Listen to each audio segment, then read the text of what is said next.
Hey, what's going on, everyone? Matthew from therighttrader.com back again with another stock market video. I'm going to be updating you on the situation. The market has fallen a lot, and I'm going to talk about what's going on exactly, where we can expect it to go, how much lower can it fall. We're going to be taking some look at some charts as well. I'm going to be covering the SPY ETF, S&P 500 ETF chart, and we're also going to go over some of the more bigger name stocks like Apple and maybe Amazon, any of the big ones that I think need to be looked at. But overall, what we're seeing here is just a reaction to, obviously the virus fears and just in general, a stock market that's been pumped up a lot, right? I mean, we are clearly overbought.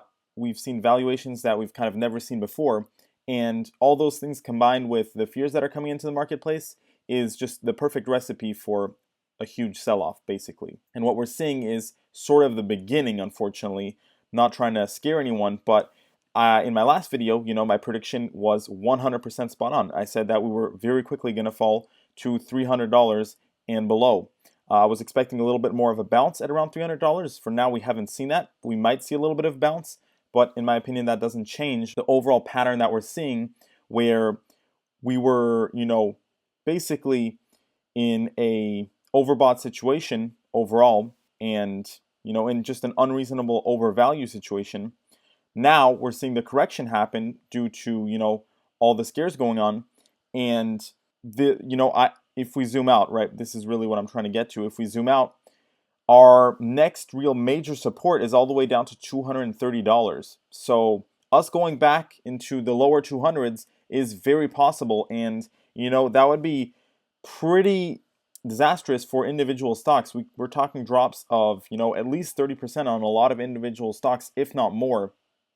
And that's if it stops at around $200 to $230, right?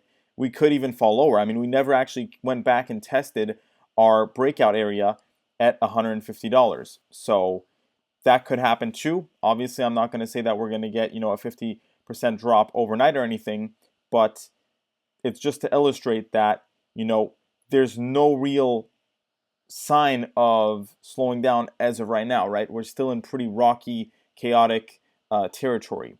And the recent drop is actually in the top 15 for the Dow in a 124-year history. So this isn't just, your average little drop. If we take a look, from the Dow Jones, S&P, Nasdaq, all down about 4.5% today alone. So that isn't negligible at all, right? Over the past year, we're seeing them fall back down significantly. Just a few days ago when I made my last video, Nasdaq was up 20% over the past year. I believe the S&P 500 was up 15%. The Dow Jones just turned negative now over the past year. So there's still more room to fall, right? I mean, if we see these all turn negative and even go down 5-10%, that's still within reason, right? And that's what kind of worries me, is just the mindset of a lot of these new investors that I've seen come into the market in recent months. Because things have been so good, they kind of just expected things to go up forever. And, especially when things are already above where they should be, things can fall a lot. So if you look at the snapshot here of the total market, I mean, we're completely in the red, right? We have a couple exceptions. We've got, the stocks that are kind of benefiting from the situation that are maybe increasing, like 3M is one of them. Clorox has been one of them that's been increasing, and some pharmaceutical stocks here and there that are working on the virus.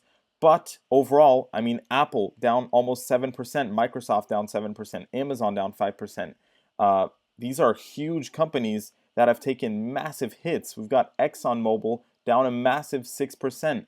In fact, Exxon is a bit of an interesting one. If we go ahead and look at the chart, you'll see that it literally plummeted all the way down to support, and I'm talking like real major long-term support today alone. Now, like I said, we could get a bounce, right? But even if we get a bounce, that's just going to be a temporary relief bounce. What we need to see is, this drop to fully complete itself, which could take a couple months, and then for things to slow down to get consolidation, really build in a support and base.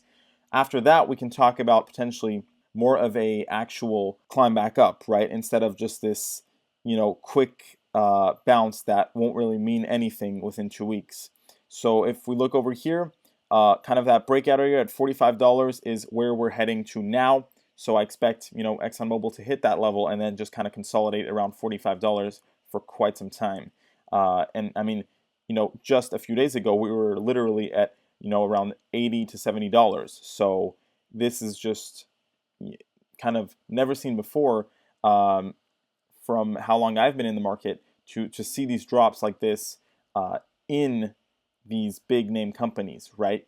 And that is the consequence of a multi-year bull market, which is what we had.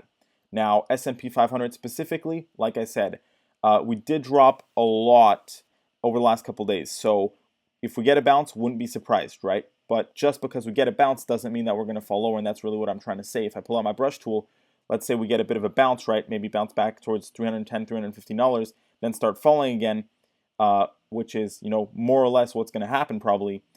After that, we're going to get our ups and downs, but the bottom line is this $250 to $230 area is likely where we're going to see some more serious support, and that's quite a bit away. So we're going to see a bigger percentage drop as we move towards that area, and that's going to be reflective on these stocks that are already pretty pumped up as is. Now, if we go over to Apple, see what's going on. We can see already kind of the predictions that I had for a potential drop in Apple stock. We're hitting that oversold area right now, just hit it right now. We are on a uptrend line of support. So like I said, don't be surprised if we see a bounce on a lot of these stocks in the next couple days. We might see it, we might not, but overall, all things are pointing towards a bigger sell-off needing to happen. For Apple specifically, I'm looking at around $230. That's where we have more serious support as well.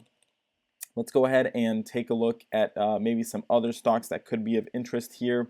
Let me know also in the comments when I make these videos which ones you want me to take a look at specifically, and also make sure to subscribe to get updated of these videos that I'm posting on the situation. Make sure to turn on your notifications so I can you'll get updated right away when I post the video. Let's take a look at Home Depot stock. Interesting one. This is obviously a stock that's known for being a bit more stable and a bit more safe. Hasn't avoided the drop, although maybe dropped a bit less than some of these other tech companies. In terms of support here for a stock like this, we're looking at an initial stronger support area around $214, and after that could fall quite a bit more. As it would fall below $200, we're looking more towards $150, $170 of support. So Home Depot probably gonna, the drop for Home Depot is probably gonna slow down a bit here, faster than some of these tech stocks, right? Those are really the ones that could see a massive hit. Amazon, let's see what's happening. Big drop. Amazon was already very high, but I think that we're gonna see it come back to this uptrend line. It's probably going to hold above the uptrend line for some time. Obviously, if it falls below it, that is a huge reason for concern. But I'm not going to make any predictions that it will fall below it right now. Probably going to be heading back towards $1,700.